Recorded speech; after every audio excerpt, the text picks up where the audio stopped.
Have you ever encountered true evil? How?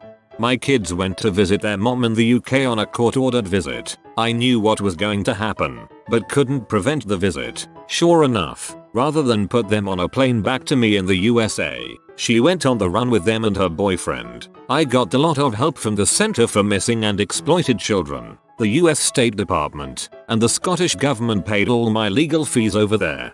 During the 5 months she had the kids, she tried to brainwash them. She told them if they came back to me, I would allow them to be molested and kill them. This was relentless. My son was incredibly strong and refused to believe her or cooperate. They were 13 at the time, but my daughter was much easier to manipulate. I really don't know for certain that they weren't physically abused, but a lot of the stuff she accused me of was things she and her then boyfriend, now husband, did to the children. I had to fly to Scotland to appear in a trial. I walked out of the courthouse at 9 PM on a Friday night with the children. Normal process for these cases is to have a designated handover 2 or 3 days later, but the child psychologist who interviewed us all was positive that my ex-wife would kill the children, and the judge agreed. I got them back in the clothes they stood in. I have no doubt she would indeed have killed them rather than hand them over to me. 5 years later, she has no contact with the children. Their choice. They have anxiety and depression,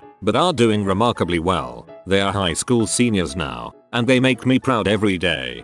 I'm so glad you were able to get your kids back and keep them safe.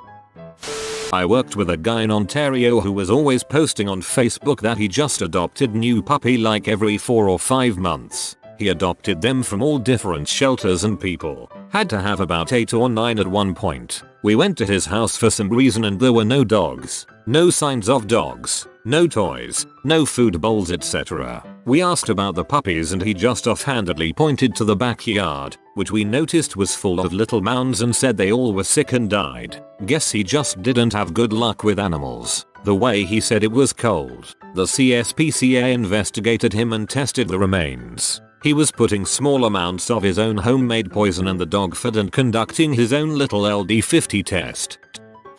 My mother unexpectedly picked me up early from school one day and had brought my cat with her. Me. Why is my cat in the car? Her. To comfort you. Me. Why do I need her to comfort me? Her. Because your dad died. That's why I'm here to get you. I sobbed the whole drive home, holding my cat. When we pulled into the driveway she told me it was a joke and to stop being dramatic. My dad wasn't dead. She just made it up and brought my cat to add to the effect. She thought it was hilarious. Maybe not pure evil, but psychotic. She never stopped playing jokes on me. I'm in my 30s now. We're estranged.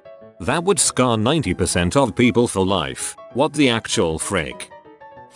Back in 2011 my uncle down in Mexico had got kidnapped by one of the cartels. They gave my entire family on my dad's side a random $10,000 and we would get him back. My dad called in people who owed him money and managed to get the 10 grand. He sent it down to the family down south and they paid the ransom for my uncle. All we got in return was my uncle's lifeless body. There was a kid in my 6th grade class who loved designing his own custom shanks and then stabbing people in the arm or back with them. He had a look of pure joy on his face when he saw that he drew blood and caused suffering to another human. He was only suspended for a week the first 2 times he did this before they finally kicked him out of school after the 3rd time. I've told this story before, about meeting a murderer. Was a journalist on weekend duty. Got called out to a story. Guy claims his car was hijacked with his 2-year-old son in it. I met him at the police station. He seemed devastated. I was devastated. I mean, I'd done plenty of grisly crime stories, but a missing kid is next level awful. Next day I had my day off. The regular crime reporter called me. They'd arrested the dad and found the little boy's body at a rubbish dump. He did it out of revenge for his wife cheating. It still bothers me to this day how I could have felt so much sympathy for this man. I shook his hand. I cried with him. I'm usually very good at picking up when someone is off. Just goes to show you, true evil disguises itself very well. That's crazy. Poor boy. I hate when parents take out their anger at the other with their child. About 10 years ago I was walking in the city when I saw a motorcade of police stop in front of the courthouse. A tall, classy guy in handcuffs comes out, escorted by police, gives me a wink and a smile, confident. I thought it was just some other finance mogul who took it too far. Saw him in the news a week later. Guy stabbed and killed his 2 young children in a bathtub to get back at his cheating ex. I felt like my aunt was pretty evil, and she was a kindergarten teacher no less. She pulled my arm out of its socket one time when I was 4 and she was helping me cross the road. I visited her when I was 16 and every opportunity she got she would whisper in my ear, "You are worthless. You are nothing," and just keep walking. The visit ended with her trying to strangle me after I took issue with her trying to force feed my brother Ginger, and that was the last time my family spoke to her. I remember fantasizing about getting back at her in some way for a while, but then moved on with my life and grew up. Years later, she was being her typical self with my uncle, her brother, and berating him, calling him worthless, and he shot her in the head, killing her. It was a real tragedy for the family as he shot himself afterwards as well, but I certainly have not missed my aunt.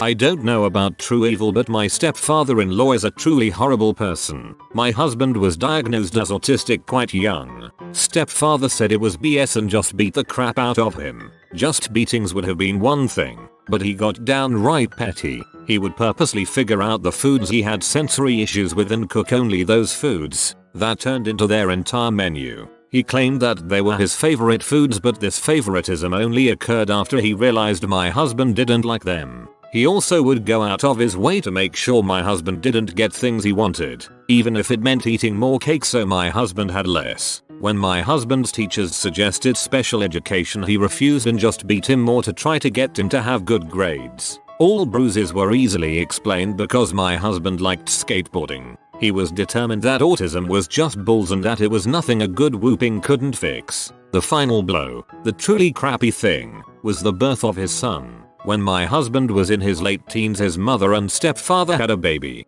The baby was diagnosed as autistic. He is one of those Austin parents now and fully advocates for autism awareness. He still refuses to acknowledge his stepson's autism and just ignores it. Talk about two-faced. Yeah, when I was 16-17, I would go to someone's house to hang out, and they live relatively close to our high school's park. Sometimes there would be this guy at the park. He was a nice guy, a little too nice to me personally, but nonetheless, a nice guy. He would come up to me and we would talk, and he would ask if I wanted to hang out with him and his friends. I would tell him no, my mom is expecting me home because stranger danger. Turns out my stranger danger vibe was correct because I found out he raped 2 underage girls. Yeah, dodge a bullet. I used to work with a woman years ago who was estranged from her husband. The day before her husband was going to take their daughter to Disney World, she smothered her daughter with a pillow and then tried, unsuccessfully, to kill herself. I told this story on Reddit yesterday, so I'll keep this shorter. I had a friend that would threaten to kill herself every night and tell me it was my fault if she did it and everyone would know because I didn't love her as more than friends. It ruined me. And then she started dating my best friend and their relationship was volatile and abusive. Everything she said was lies. I believe she was truly a psychopath. Dang bro, that's rough. Had an ex who would threaten to do the same. People like that are just poison. I am an EMS provider and was called once for a stabbing victim. Female in her 30s. The boyfriend kicked her front door off the hinges and stabbed her 30+ times inside her apartment. I rode the victim in and watched the trauma team work her in the air. Not long after she was pronounced, we received dispatch to police holding because the boyfriend had cut his wrist up, chicken scratches, and he needed assessed. We had to go over and I had to assess his vitals and put some gauze on his wrist. I've met some scary people in the field, but this guy was next level. Lifeless eyes. There wasn't an ounce of remorse in his demeanor. I couldn't have her, so nobody will have her was his attitude. Had I not been surrounded by police officers, I would have been concerned for my own safety. My grandmother started dating this guy a few years after her husband died, and I never liked him. He unsettled me, and most of my family. We all just had a terrible feeling about him. He hated children. Funny cause my sister and I were incredibly important to my grandmother. He was controlling. He tried to isolate her from the family. I don't know much more of the specifics than that cause I was 7-9 when this happened. But eventually, she left him and he started stalking her, taking pictures and following her. She was planning on moving to live with my aunt and her family so that she could be more easily taken care of when the time came. She had sold her house. It was in escrow and everything.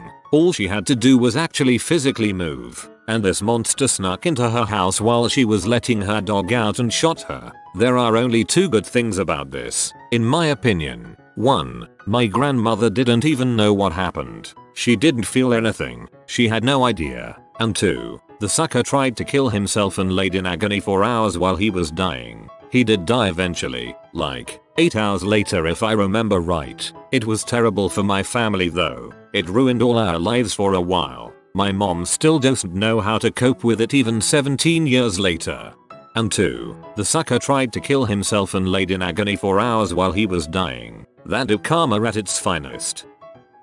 My aunt and uncle were deep Christians and odd when I was growing up. They have 5 kids, but homeschooled because school is evil. They had no TV, because that would be evil. I was bored when at their house and saw both of them as kind of weird. About 2 decades ago we found that he had been sexually abusing their 8-year-old daughter. When confronted he admitted to it, along with using thousands of dollars to buy things for the other women he was with. His daughter lived with me and my wife for a few years when she was about 18. She was angry at herself for breaking up her family and had blocked all her memories of him abusing her. She never had counseling, because they didn't have money for it, and thought it was all a lie. She asked, and we found the original medical and police reports for her. I did not enjoy going over them with her. I hope to never see him again.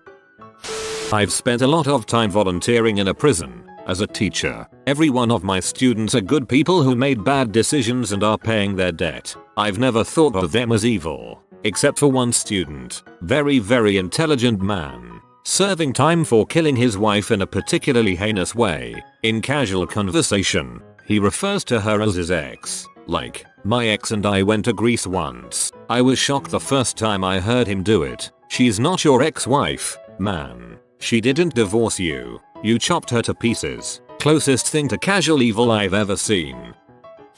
You have been visited by the ingenious Joe. Comment brain so you always see the glass half full. If you are new to the channel, you can subscribe. I publish new videos every day. Until then, check another video, or don't. Either way, have a great day you magnificent people.